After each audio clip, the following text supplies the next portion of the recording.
talking to Gauteng Human Settlements MEC, Uhuru Moiloa, addressing the issues really around land. Of course, we're taking this discussion further. We're going to be looking at a whole range of issues concerning land and, of course, some water challenges that are facing South Africa.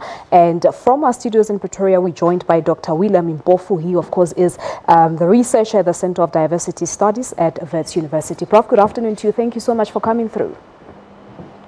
Afternoon. Now, let's start with what the MEC for Human Settlements here in Gauteng, Uhuru Moiloa, announced today, that they will make some land available for housing development. Yes, land is part of the important business of decolonization and liberation in the entire global south, not just in South Africa and in Gauteng.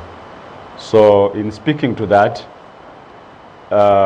he is speaking to an issue that sits centrally to the existential conditions, to the lives and the experiences of the majority poor black people, not only of Gauteng or South Africa, but the entire Africa and the global south. So it's a deep, emotive, historical and highly political subject. Yeah, and I suppose the announcement really is a response to the many protests that we've seen here in Gauteng, where people were protesting, wanting houses. Definitely, and to talk about houses, to talk about land itself and access to other amenities that come with the land, is just to talk about a metaphor and a representation of a problem, which is the scarcity of life itself that faces poor and majority black people in South Africa and beyond, in the global south. So land and water do not just refer to land and water in their physicality, but it's a reference to life, health, well-being, happiness in the world, which is in scarcity.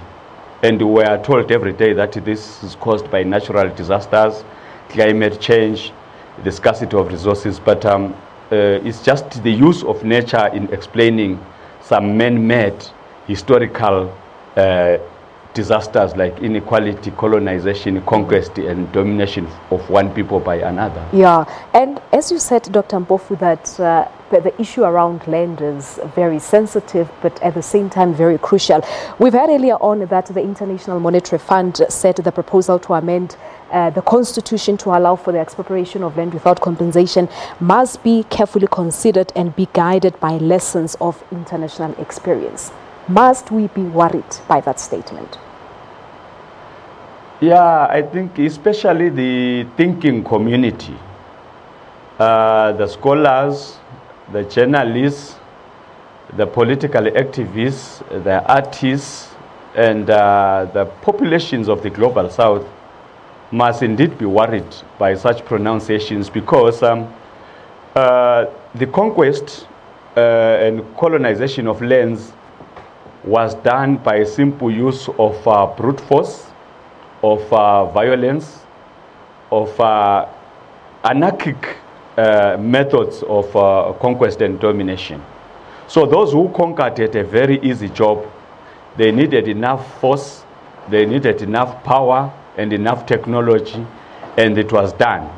But those that must now liberate and decolonize the land and liberate resources must now do it according to the law, must now consult international experiences, must now reason, must now follow order, and are expected to do it in transparent and acceptable ways that will be approved even by those that conquered them.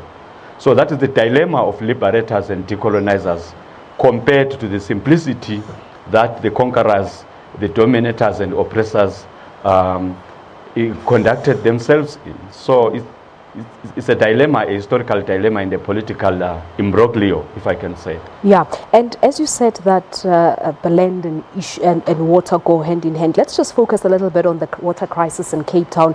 We've been reporting that it looks like the situation is getting better. There are still water restrictions, but they've been relaxed, for example, from level 6B to level 5. There's a conference that's taking place tomorrow in Cape Town, looking into sanitation, waste, and water. Do you think that the Western Cape province handled the water crisis well?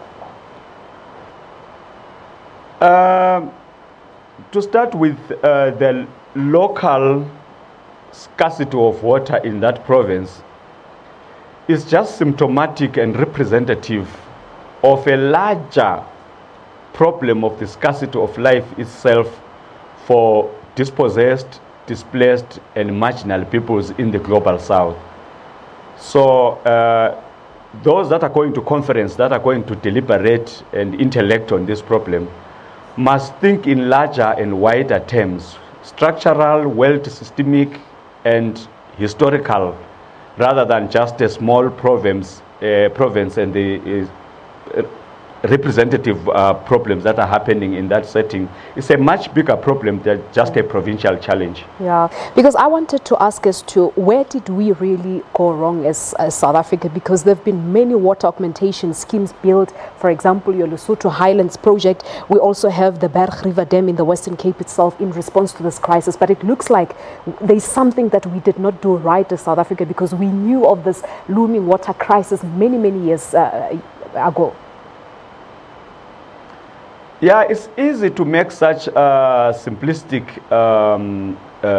observations like that. There's something wrong about South Africans, or wrong about Africans, and wrong about black people in administration, in leadership, which might have some truths. But if we go world systemic, if we go historical, if we go structural, the states that we inherited, the systems of administrations that we inherited from the colonial administrations, were not in the very first place structured to benefit marginal peoples, displaced peoples, and peripheral peoples such as ourselves.